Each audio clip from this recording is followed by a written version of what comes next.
And if you want to hear the Dapple Cities album Zounds, go to their MySpace site because the whole thing's up there. Yeah, definitely. I think it's going to be up there for a little while. I'm not sure how 4 long. days. Yeah. Yeah. But otherwise, it'll be around for... Otherwise, go and buy the bloody thing. That's it. Yeah. Tomorrow. Yeah. Now, Chris Cody started out with the recording of this record, didn't he? What sort of fell apart there? Oh, nothing fell apart. We got his mixes back, and while some of them really suited the mood of the album, other ones we just wanted to take it into a different direction. We really wanted the album to reflect sort of a lot of varying moods, and so we kind of brought in the help of other mixers to try and bring different moods and that kind of thing. And so we got Scott Horscroft in, who's a very kind of like ambient, adds a lot of reverb to things, and then we kind of finished off with Wayne Connolly, who sort of has a more kind of not straight, but a kind of punchier sound. Yeah. And we really liked the sort of blend of punchiness with ambience with kind of Cody's more kind of chaotic mixing.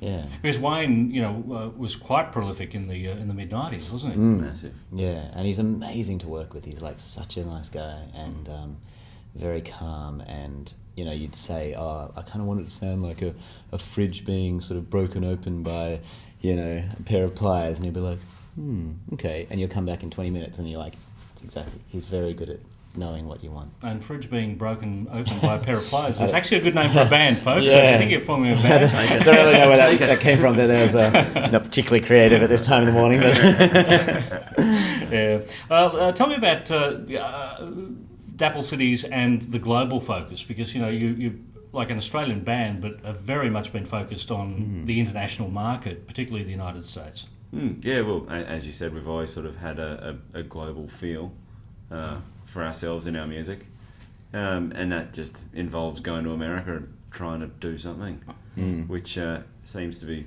incredibly difficult. But rewarding at the end. You've just got to Rewarding, keep on yeah. bashing at that over there. It's one of those places got to go back to again and again and again. Yeah, Because you spent a lot of time there. Yeah, a lot of time. But I mean, as you know, by going to South by Southwest, like that's what that whole country's like. Like the whole thing's like a South by Southwest, 365 days a year. Thousands and thousands and thousands of bands. So, but you got to keep cracking it. Yeah. That's what we know. Yeah. Just keep cracking. What was the upside of living in America for that time then? Oh, so many. I mean, it's a great place. I mean, for all its strange faults and, obviously it's an unusual sort of society, America. It's just a fascinating place to be able to visit. I mean, and the major upside as a touring band is that in Australia, there's 7 cities which you can play, and in America, there's 400 cities you can play. So it's just more people.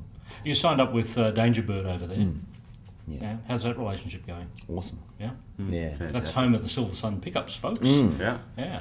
And a few other releases coming out now, actually. Some of the other stuff they've kind of kept under wraps is coming out in Australia now too. So it's good, yeah. They're a very small label. They've kind of got an ethos to them, which is nice in the label. They want to keep it small, very familial. I think there's only maybe 7 or 8 signings. Yeah, there is. Yeah. And they want to keep it that way. And they've done quite well actually. So they're still our best buds. Yeah. Over there, It's sort of yeah. got a bit of a Metallica connection in that label as well too, I believe.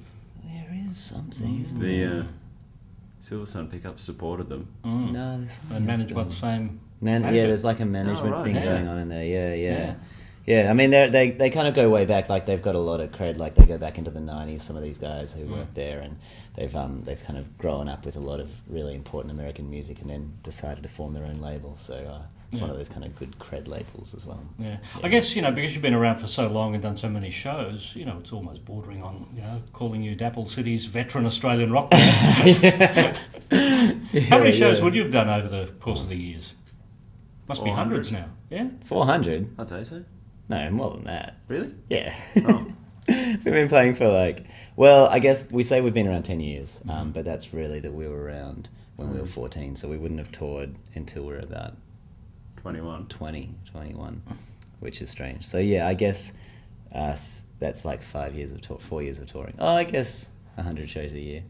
Oh God, I don't know. Let's say 3,000. Okay, we'll go Yeah, 3,000. go 3,000. I was trying to yeah. do maths and then I couldn't be 3,000 bothered. shows, yeah. We've done 3,000. You've had the smaller shows, but also the big festival shows as well. Splendor was only just recently, wasn't it? Yeah. That was great. Yeah. That was awesome. Yeah, it was really and fun. Flaming Lips are on Splendor as well. Who Oh, right. I know are you're big fans of. Yeah, definitely.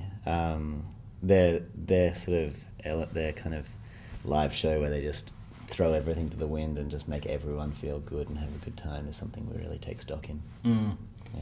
How's that then compare to an Australian festival show to doing a South by Southwest where you are in there with 20,000 people and 2,000 other bands and all competing for Yeah. 90 spaces every hour. Yeah, well, we found at South by Southwest that there is that sort of real vibe of excitement, though, that you get, even if there are 30 people at your show, they're still excited to be there and they've made the effort to come down because, there are thousands of bands they could be seeing. So I think it's quite comparable, really. I mean, over the years, we found interest in our band has grown there. Seeing the first time we were completely unknown, and nobody came to see us. And the last time we were on the front page of the newspaper there, and that kind of thing. So it's a nice feeling to be able to go That's back good. and be more of a focus Yeah. rather than a peripheral thing. And let's be perfectly honest, that free sausage at the Aussie barbecue is not too bad either. yeah. Not too bad. Yeah. You've done the occasional cover in your day, and one of the more interesting ones was November Rain. How'd that come about? Probably just stupidity, really. Yeah. I probably just thought it'd be funny. Yeah. We were touring with Red Riders, that band, who've just also released an album, Drown in Colour, and we were doing the same thing at the same time, so we thought, well, we might as well do a cover song to close off this tour we were doing.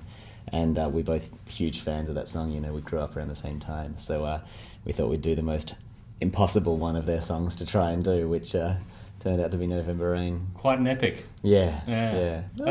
It didn't come out too bad, really. I don't know. The first night we did it was just a train wreck. It's They true. picked up from there. Who's the foreigner fan in the band? I'd say we're all Foreigner fans. All foreigner fans, yes. I couldn't help but notice on the blog Yeah. the entire lyrics to Cold as Ice. Yeah. The foreigner 70s classic. Yeah. On Well, the I Dapple thought there'd Cities be a blog. nice relationship between my lyrics to The Price Yeah. and Foreigner's lyrics to Cold as Ice, in Is that which right? there is a reference to The Price in it. Is there really? Yeah. So Wow. I think the song's about my song, actually. I've got a Oh, feeling. okay. Yeah. Looking into the future. Or maybe they just thought that Price and Ice rhymed. Probably that, yeah. Yeah. You'd be happy to know I didn't rhyme Price with Ice in my song. Probably for the best these days. Yeah, it's good to hear. Well, Dapple Cities, and there is the album. Zounds. It's out there now. Thanks, guys. Thank you very much. Thank you.